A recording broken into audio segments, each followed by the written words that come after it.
We're back. We are back. Hi, I'm Asa. I'm a writer. I wrote 6 sermons, the Audible original, and now I am writing fiction for the first time. That project for Audible was a series.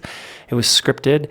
On this channel, I'm documenting my journey into fiction, as it were, writing my very first book. And on these particular videos, which I do every week, we talk about 3 things. We talk about writing updates, what I'm working on, how it's going, the journey, the twists and turns in the forest, the roadblocks in the road. I talk about the reading, what I'm reading, and how that informs what I'm writing. And I also always share one tip, a writing tip. This is not just some random tip of the week.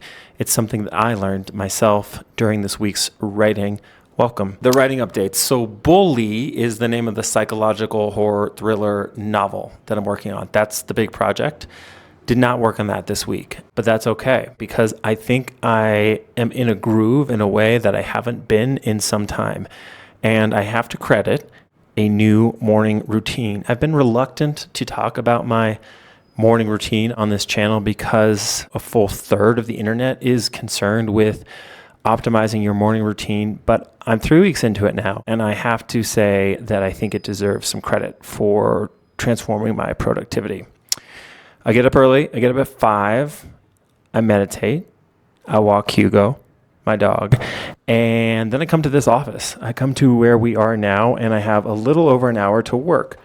And I put in some really good time. Sometimes I read and sometimes I write, but the bottom line is I'm in here working and I haven't looked at my phone, and the sun has not risen and the city is asleep.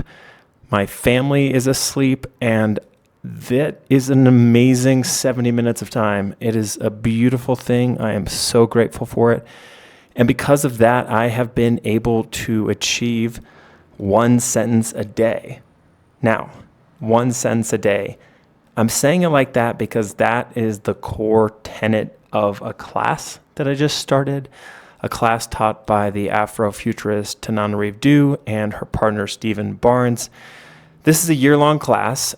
It's sort of ostensibly kind of a intro to writing class. I think ultimately it's a motivation class. And the first tenet of that class is write 1 sentence a day. Which, of course, the trick is that if you sit down to write 1 sentence a day, you'll write more than 1 sentence a day. And I have found that jamming in here before the sun comes up has really put me into a space where I'm going to write a lot, and I can already kind of see the track here. It's like, oh, okay, if I do this every day, all of a sudden I'll have a short story in a week. I'll have 2 in a month.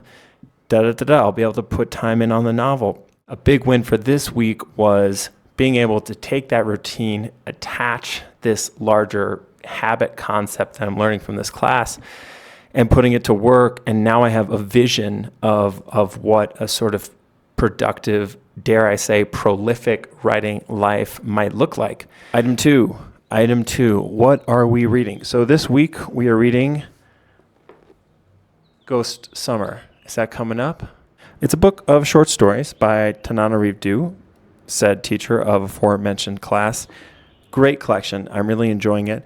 In her classes and interviews, Tananrive Due talks about her sort of respect and debt owed to Stephen King as a writer, as a commercial fiction writer, as a storyteller. You can really see this at play in this collection. If you're into small town, character-driven stories that really keep the pages turning, I highly recommend this. It is great stuff. Third part of the video. Okay, writing tip. So Tananrive Due also teaches this like 1 hour, one-off horror short story class that I took last week. That's kind of what inspired me to check out the life writing class. And in that class, she talks about there's a particular kind of way that you can open a short story that is a little bit surprising, a little bit different than from what you're normally taught, but is really compelling.